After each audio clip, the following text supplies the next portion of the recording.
Today, I'm going to show you how to fix pianos. Well, I know that seems a little off the wall, but here's what inspired it. Our director's household, his name's at the end of the show, lovingly refinished a painted piano, working carefully in all the crevices and down near the keys, not realizing that a couple of screws and clips are all that hold a piano together. They come apart easily for refinishing. Now, I've taken 2 wood screws and 2 clips out of this one. Got your stopwatch? Go.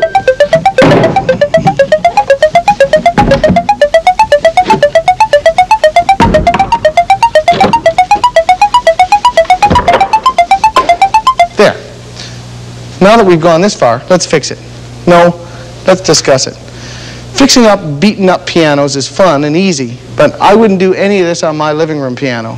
For that, I call a trained professional. Doing it yourself on pianos is for the abandoned pianos of the world.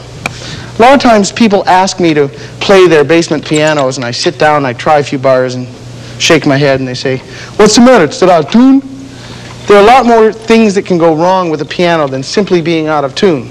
Having a couple of non-functional notes right in the middle will make it unwelcome at parties. The only thing that differs greatly about disassembling an upright is the way that the pedals are connected to the mechanism.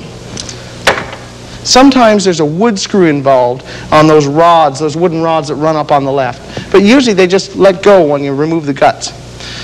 Upright guts are held in by only those 4 thumb screws otherwise. Okay, now out a little bit and up a little bit, and careful. There. Now what have we got? Don't get all excited and start banging on the harp.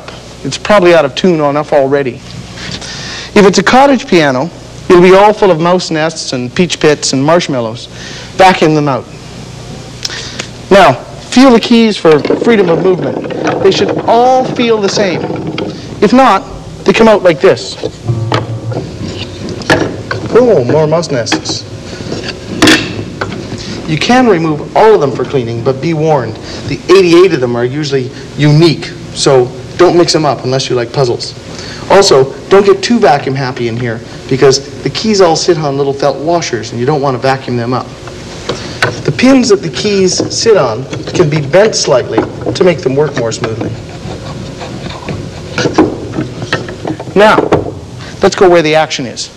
That's the official name of the piano guts. Everything that goes wrong with a piano goes wrong here. Only, it's easy and fun to fix because it's all wood and felt and nice things. The actual mechanism of the piano is fascinating. It's also what makes a piano not a harpsichord or a pipe organ. On a piano, the hammer goes up and strikes the string, but then it falls back from the string. Otherwise, it would just go thunk. This lever down here is the heart of that. On its way up, it meets an adjustable stop that kicks it out of the way, and the hammer falls back down.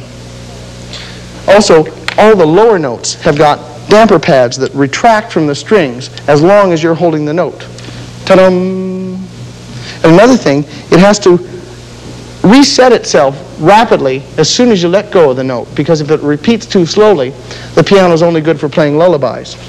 This strap and hammer stop are part of that repeating action, but I don't really understand them fully because I've played pianos where they were missing, and it didn't make a heck of a lot of difference. Other than outright breakage, what usually goes wrong with a piano action is looseness. No hammer should be allowed to have any sideways play. It completely destroys the playing action. The hammers are just held on each with 1 screw. On some, it's a wooden hinge held on with a screw, and on others, it's a brass hinge that stays right in the piano. Now, before you remove that hammer, you're going to have to undo the strap, but do it carefully because they're usually pretty rotten. Now, wheedle and cajole. Watch out for springs and things. That's where I always get it caught. There. Easy. Most of the looseness side to side is associated with this pivot pin. Sometimes the wood is broken and needs to be glued, but usually it's sloppy holes. Professionals have got oversized pins that they use when they have that problem, and if you're nice to them, they'll sell them to you if you show them a sample of what you've got. Broken parts can be replaced or re-glued, or better yet, you can take advantage of your spare parts found on every piano, the very upper and lower notes.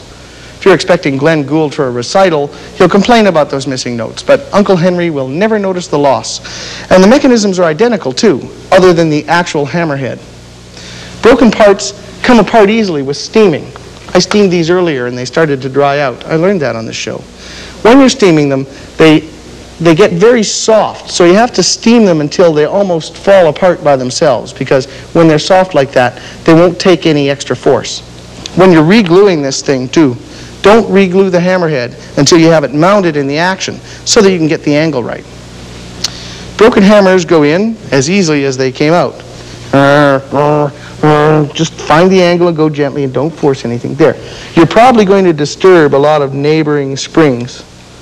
And get it in its little groove and tighten it up. And make sure it works freely. There.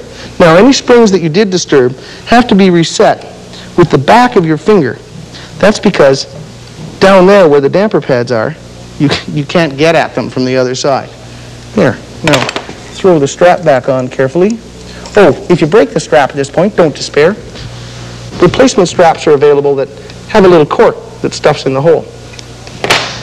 Ready? Watch me make a fool of myself. This job actually requires 2 people, but all I happen to have here is 1 people. And you have to make 94 separate things. I did it! Now, every time you do that, you end up getting some of those little levers out of joint. And you have to push on the bottom of them to reset them. There are 2 more adjustments left on a piano. One is this one that takes up the slack between the hammer mechanism and the key itself. There shouldn't be any play there. The other one is that adjustable trip stop itself. If you have a note that's going bunk, you can adjust that. You have 87 other ones to compare it to. And usually the ones at the bottom and top of the piano are in better adjustment because the middle gets played more. Where did I put those things? Now, this is the point where you accidentally drop one of the nuts back down in there and have to take the whole thing apart again. Will he make it? Will he make it? Will he make it? No, he made it. Rushing usually makes it drum. Now, before you seal it up, make sure all the damper pads are sitting nicely on the strings and the pedal linkages are all connected properly. Party time.